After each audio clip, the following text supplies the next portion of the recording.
You want to go to work, huh? You ready to go work? Let's go.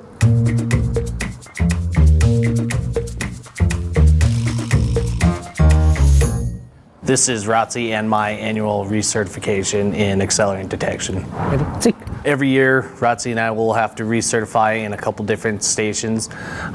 We do scent discrimination on both the wheel and on, we call them the blocks, there's cinder blocks. So in each one of those arms of the wheel and in the blocks, we'll have different types of burnt material, plastic, wood, paper, so forth. And then also one can that will have his target odor, which in this case is our gasoline. And all it is ROTC has to go through and pick out which one of those scents is his target odor to get his reward on. Big difference between what we do every day and this annual recertification. Someone else is involved so that ROTC and I, we don't know where the hides are in the room. So it's blind, we go in, so it's more like a real fire scene. We also like to test the team's ability to search a room. So that room is set up with, a number of hides in the room that's placed before myself or ROTC get there. And then we work as a team to see if we can identify where those hides are.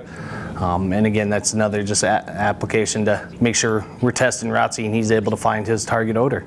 Okay, let's go. Let's see. It's important to keep his training up for a number of reasons. Primarily, the big reason is if and when we go to court, we're able to provide training documentations that support and back up the fact that we can say ROTC is trained to find these different accelerants, and here's how we can prove that that he is trained and maintains his certification.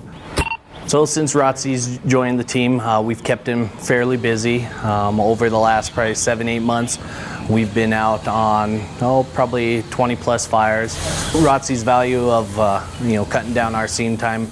Before we had him, we would spend anywhere between a half hour to several hours detecting to see if we could locate if there was any ignitable liquids. Now that process is done within minutes with ROTC. So he saves us a tremendous amount of time and helps us get going in the right direction a lot sooner than we used to be able to. Let's go. Yep. Yeah.